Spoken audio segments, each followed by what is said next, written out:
Am I the a-hole for outing my brother to his in-laws and kids? My parents live with me because I bought their house when they were going to lose it. They were going to lose it because of all the money they spent keeping my brother out of jail and keeping him in rehab. My brother is clean and sober now, married, with kids, religious, with a father-in-law that gave him a great job. He has never paid my parents back 1 cent. I live in a basement suite with my girlfriend and my dog. I make good money, and my parents deserve to have a good life. They did what they thought was best. My brother had us all over to his house for a barbecue. It was a good meal, and his kids are all right for being his offspring.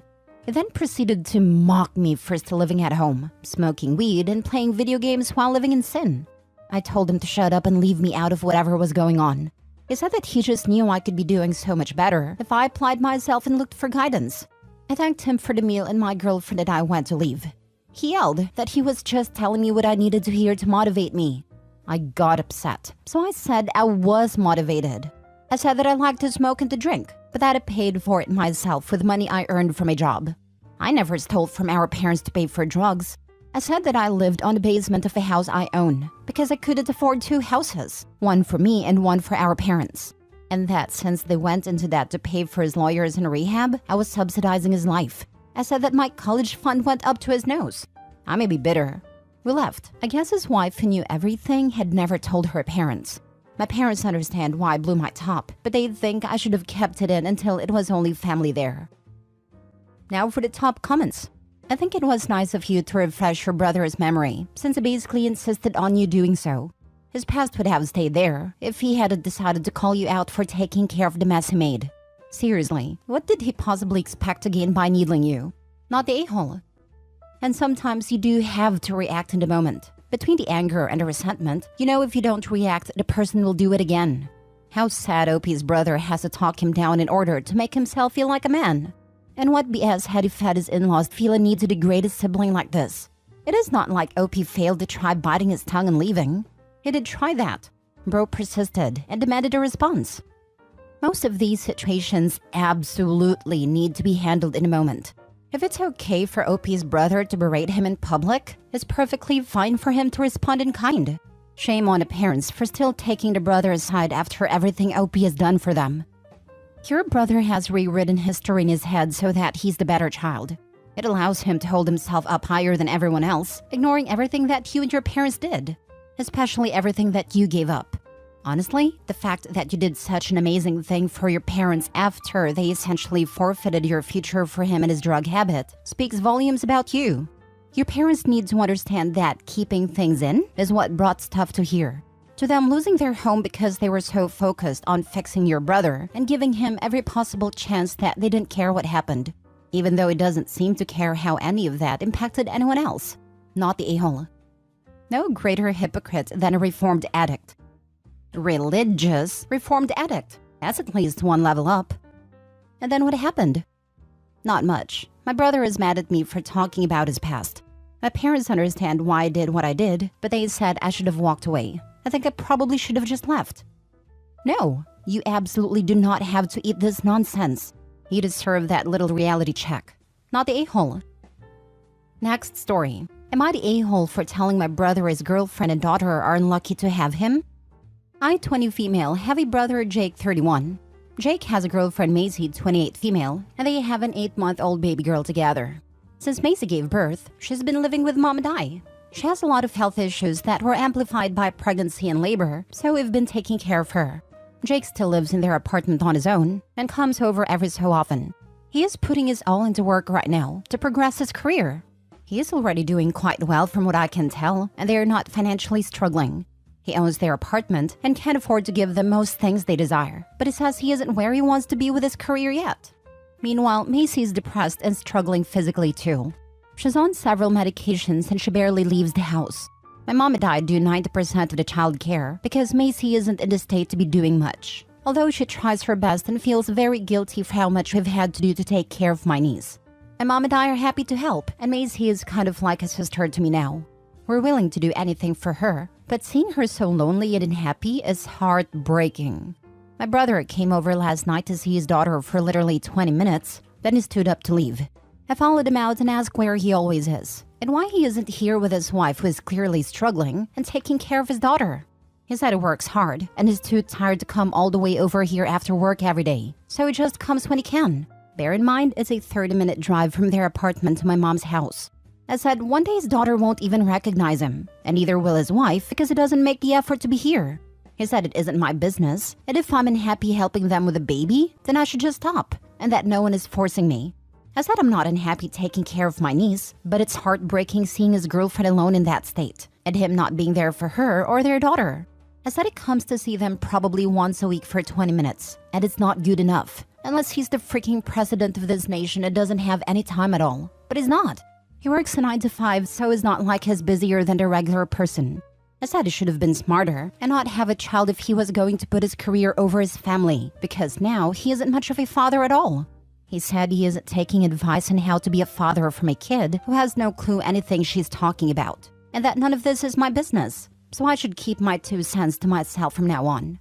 I said I don't have to be older or a parent to know he's a useless father, and that his wife and daughter are extremely unlucky to have a loser like him. I walked into the house before he could respond. I know I was mean, but I don't really regret it, and I don't think it was unwarranted.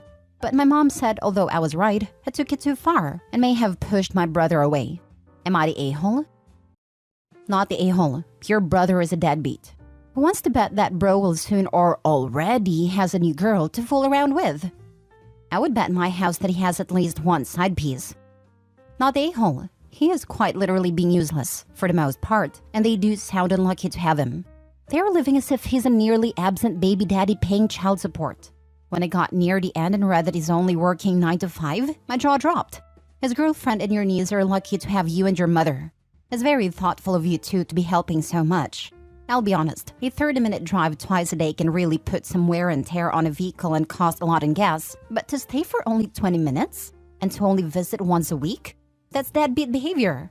He needed a reality check. He clearly doesn't want to be around any of you and wants to blame it on his piddly 9 to 5. I read this wondering why he doesn't stay the night once in a while or pick them up to stay at his apartment. His acting single is what he's doing. At first it was because he said he doesn't have the knowledge or the ability to take care of them both on his own. To be honest, we understood that. But we thought when Macy and the baby come to stay with us, he would be coming too, and we'd all do what we could. He stayed at their apartment and put all the work on us, while he lived like he is single and child-free. So as everyone does, you learn. There's only one way this will be fixed, and if you guys stop doing everything for him. But the other thing, is Macy getting some therapy or talk to a doctor? To help her? Yeah, she's getting physical therapy for one of the conditions, and she's on medication for the rest. She has appointments with the doctor every 2 weeks. She's getting better, but very slowly. Next story. Am I the a-hole for telling my sister-in-law that she can't speak for my brother's late wife? My brother met his late wife, Emmer, when they were both 12. I was 14. Emmer and I became really amazing friends, and she and my brother ended up dating by the time they were 14, and they were together until her death just after her 28th birthday. They had 2 boys together, who were 5 and 7 when Emmer died. 2 years after she died, my brother met his current wife, Laura. They dated for 2 years and got married 18 months ago.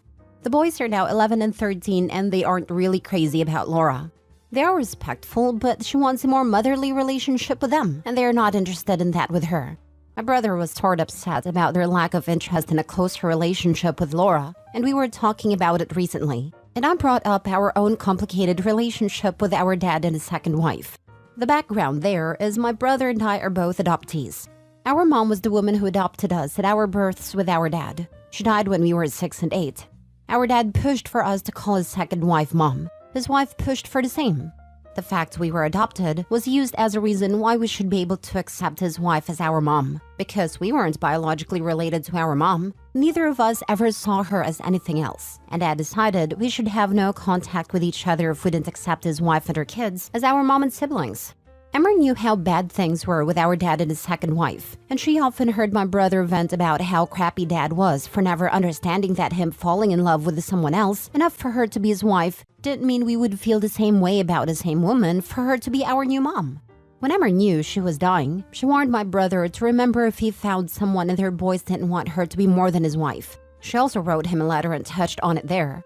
He had me read a letter to him after Emmer passed. Talking this all through with my brother helped him to realize he was doing what our dad had done. He said he somewhat understood Dad a little, and that the hope was there, but he never wanted to do to his boys what Dad did to us. He and Laura spoke. Then a couple of days ago, my brother and Laura were at my house and she was trying to tell him that Emmer would have wanted the boys to have a second mom, and it's what all parents want. They would want someone doing that for their kids. My brother told her he knew that wasn't true. She asked if he really believed that, and said he might have picked it up wrong. I told her she couldn't speak for Emmer. I reminded her that I was present when Emmer said it, and I read a letter to my brother. She told me I should be backing her up, and if I love Emmer so much, I would agree that she would want that. My brother told her I knew Emmer. She said that didn't mean I had to accuse her so harshly. She told me I wasn't helping anyone by interfering. Am I the a-hole? Now for the comments. Not the a-hole. She can be acting like a mother to those boys without forcing them to call her such. There is a huge difference in that. It sounds almost as if she is working on the premise, if they start calling me mom, they will start believing I am one. Instead of, if I act like they are my kids, they might start seeing me as their parent. Also not to forget, even with biological parents, 11 to 13 is the start of teenage years, and it isn't specifically good period during which kids feel very fond of their parents. It is more strenuous and rebellious time even when you are blood related. I think it's even less about them calling her mom specifically. Laura's bothered by the fact they're polite to her but don't need her for anything or ask her for something when they could. They go to my brother mostly, or sometimes me or their other family. They have grandparents and uncles from Emmer's side. She feels like they are not giving her the chance to be much of anything to them, which is possibly very true, but they might never want that. She's not being someone they'd want to go to. Not the a-hole. Why is everyone pushing these kids to feel something they don't? It's awful. Forget your mom. You have a new one. They don't need that. They need love that doesn't need a definition that's only designed to make the adults feel better. Kids first. They just need love without all of this pressure. A lot of people fail to realize that things don't always slot together into a neat little puzzle. They can, and it happens, but not always. Sometimes you just have to make the best out of the pieces you have. When a piece or multiple pieces are missing, the puzzle changes. That's how I see it. The boys might never want new pieces to come in where their mom was. Maybe with time they will feel more strongly about Laura being something more to them, but maybe she's always going to be my brother's wife in their eyes. It really doesn't help anyone to push it. My brother and I are living proof of that. Last story. Am I the a-hole for refusing to give my purse to a child? I went with my now ex-fiancé Mike to a third birthday party for his niece Sissy. I had a Coach Disney bag my mom gave me for my birthday. His family thinks I'm spoiled because my parents still gift me clothes and makeup. I constantly go out shopping with my 4 sisters and sister-in-law. My mom and dad normally pick up the bill and never expects anything. His family makes constant comments, especially his sister April. So Sissy saw my bag and wanted it for her birthday. I tried to explain it was my birthday gift from my mom. Later on, Sissy didn't like the princess Legos set I got her, and April got mad, saying I have money. It's not true. My parents gift me stuff, and I work in an entry-level job. Funds are tight for me, and my student loan payments are starting up again, so I really don't have extra income.